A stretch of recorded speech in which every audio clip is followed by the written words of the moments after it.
there's gonna be a lot of lonely dudes that are gonna be watching the couples that are in love, holding hands, etc., outside in the summer. And let's hopefully wish that that's not gonna be you, because I'm not gonna lie, I kind of can't really relate to that anymore. That hasn't been me for since 2023. Summer 2023 was the actually summer 2022. Okay, so every summer I've had some girl. 2023 and 4, I had my long-term relationship, which was a year and a half, and this summer I have a girl that I'm kind of dating. But anyways, I still remember a little bit of how it feels, and I know that it's annoying. Okay, and also you have to understand that now it's gonna be even harder because there are more guys that have a six-pack, more guys that are jacked, more guys that are making money online, right? You see these fucking gurus, these guys that start freelancing, whatever, do anything online, SMMA, ecom, fucking content creation, right? It's like it's everywhere. So now it's gonna be kind of harder. I'm not gonna lie. More guys are getting into the red pill, finding out more about female nature and all of that. So it's gonna be a little bit harder every single year. So I don't like it when guys go in monk mode and pretend that, oh nah man, I'm just gonna be focused on money, bro. I fuck girls, bro. I don't care about girls. Yeah, well, good luck, okay? Especially it's so much better to find a girl when you're broke or where you're just not where you want to be yet. Because then you know that that chick, if she's madly in love with you when you're broke, you know that she wants you for you and not for the lifestyle that you can provide to her. But anyways, this is too much yapping for me, okay? Approach. That's like the first piece of advice that I would give you. There is a couple of notes that I took, but the first one was just the word approach, period. If you're not going to be approaching women, if you're not going to be talking to them in real life, yes, you can meet girls on Tinder and you can set up dates there, and I've done that, and I'm still kind of doing that, I'm not going to lie. But it's so much more fun in real life, and most importantly, even the girls that you meet from Tinder, if you haven't approached a girl in months and you haven't talked to a new girl like in real life that you didn't even know in months, on that first date with that chick from Tinder or Badoo or Hinge or whatever, we don't have Hinge in Europe, so I don't really use that, or I don't even know. I think it's something like Badoo or Tinder. Anyways, you're gonna be awkward. You're gonna be like kind of, or not awkward, but you're gonna be definitely less confident, less comfortable. It's gonna feel like more strange, right? Because think about it. You're not really used to talk to new girls, right? The new women now that you haven't approached a chick in months, right? If it has been months, then that's a bad thing. Okay? On that date, she's gonna feel it. You know how females, how women have this social calibration so much better than us men, that they can read a room, tell a person far better than us men can. Well, if you think that she can't tell that you haven't been talking to women all that much, it's kind of naive of you to think that. And also, the most important thing is approaching becomes fun. Okay, think about this. First time you went to the gym, you were kind of nervous, right? You don't know. You would think there were gonna be fucking 300-pound monsters there, and everybody's gonna be, I don't know, conflicting or hostile towards you, etc. But then you found out that the gym is a really nice place. So that nervousness then became into excitement. You were excited to go to the gym again and again and again because you liked it. It's kind of the same thing with girls, bro.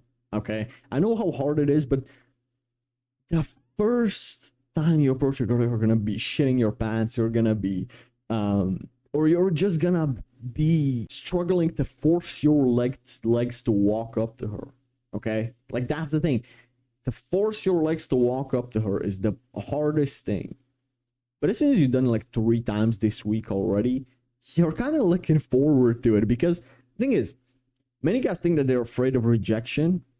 But I'm not gonna lie to you, dude, unless you're a very sensitive guy, which I hope you're not. But for me, even when I get rejected, I kind of laugh about it. I just think that, oh, well, I'll embarrass myself, And I just laugh about it, right? Or whenever, especially when I'm with my friend, and a chick rejects him or rejects me in front of my friends, bro, we just have a blast about it and just make fun of it.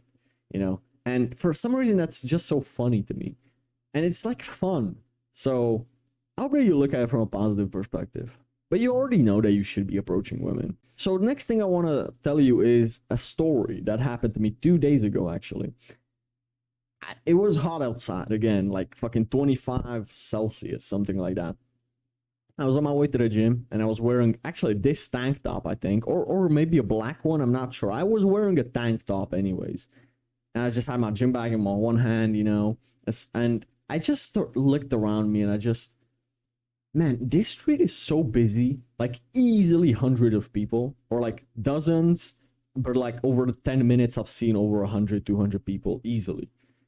I haven't seen a single jacked guy like me. I haven't seen a single guy with fucking muscular shoulders and a wide back. Or a guy in a tank top, at least. Maybe someone's muscular under a t-shirt and is hiding it or whatever. But it's hot as fuck outside, you know? And I'm like, how? It's actually more rare right now, so far yet, than I thought it was. I thought that at the gym, everybody's kind of, or not everybody, but there are a lot of jacked guys. But in the normal street, bro, there are guys with fucking titties that are poking through their t-shirts. There are fucking fat guys, skinny as fuck twigs. It's like, I don't really see jacked guys around that much, to be honest. So it's like, it's gonna become more and more common, but for now, it's still pretty rare. So if you can work on your physique, or if you've got already a good physique, don't be afraid to display that. Okay, I've seen, bro, you know the funniest thing? When a girl looks at you through her sunglasses, but you think you don't see her eyes, they think that their sunglasses are that tinted, or that tinted, or whatever you call it. They're so dark that you don't see her eyeballs, that you don't see her eyes, but they don't think about the fact that when the sun hits the sunglasses, the tint just, you can see the eyes through the sunglasses. I don't know how the fuck to explain this. So like, I see girls look at me like this, right? But they think that I don't see their eyes, right? But like, she's trying to play it non-cool, so she's not turning her head, but she's looking. I see her. And that's like the funniest thing to me ever, bro. Yeah, I'm not gonna lie, bro. It feels good, bro. But also, you have to be lean, okay? It's not, if you weigh a lot and you're a very heavy guy, but you also have some fat, right? If you have muscle, but you also have fat, you should get lean this summer, okay? I'm not gonna lie, bro. It feels so good knowing that I have a six-pack under that tank top. Or if a girl asks me, can I see your six-pack, bro? Whenever that happens, bro, it happened to me only once yet, but I'm sure it's gonna happen more and more often. But bro, that feels so good, bro. I dreamt of doing that. And whenever I was in my first few months in the gym, when I was 15, 16, I wished of just being able to show my six-pack. And 3 years later, I'm finally able to do that. And just, it feels so great, bro. I'm not gonna lie, it's so much worth it. And man, another last thing that I want to say is a little bit about money, because if you want to take girls on dates or fun dates, etc., if you have a girlfriend, then you don't need that much money. But if you're meeting new chicks, etc., all the time, you want to go on like 4 dates a week, you know, then that's gonna cost a little bit of money. You don't have to always take them to a restaurant or whatever, right? You can take them for a coffee, for like spend $10 on her, not even that. Or especially now through some really nice sparks or whatever. Now in the summertime, it's great.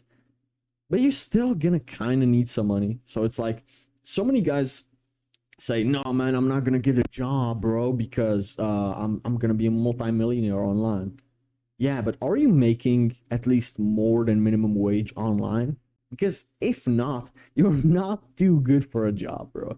Get a fucking 9 to 5 if you don't make enough money. Get a job and then invest in yourself. And also with the money from the job, put some money into crypto, into trading. Trust me, bro.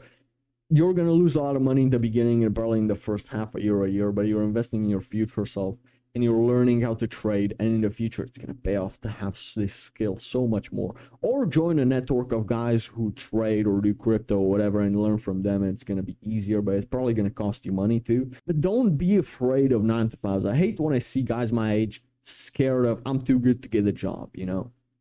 You're like, bro, come on, you're not, okay? And even if not, if you're really a hustler, you can start freelancing, doing thumbnails for guys or doing video editing, etc. And I'm gonna give you a quick tip. The best way to do this, if you know how to do thumbnails or you know how to edit videos or whatever, go on YouTube. And now YouTube nowadays on your For You page is recommending like these smaller YouTubers with low subscribers, low views, etc. Click on them, go into their description, find their Instagram, and DM them, right? And show them what to do, what you do, or do something for free for them first, and then sell them the second time. Right, that's a good way. I did freelancing for quite a while, I'm not gonna lie, man, and it actually works, surprisingly. Or find some YouTubers with no thumbnail who make those raw videos, right? I used to make those, and this is how my thumbnail creator, he found me, right? He DM'd me on Instagram, and this is literally, I'm just telling you his tactic so that maybe benefits you. But anyways, with this in mind, and God bless you, bro. Hopefully in the future, I'm gonna also get a video editor, because if you see these videos, bro, my video edits are just simple. I'm not really good at video editing. But yeah, man, hopefully in the future, or if you are a very good video editor, DM me on Instagram, bro. If you can edit long form videos for me. If you're gonna do 1 or 2 videos for me for free, DM me on Instagram. Anyways, with this in mind, may God bless you guys. And I'll catch y'all on the next one.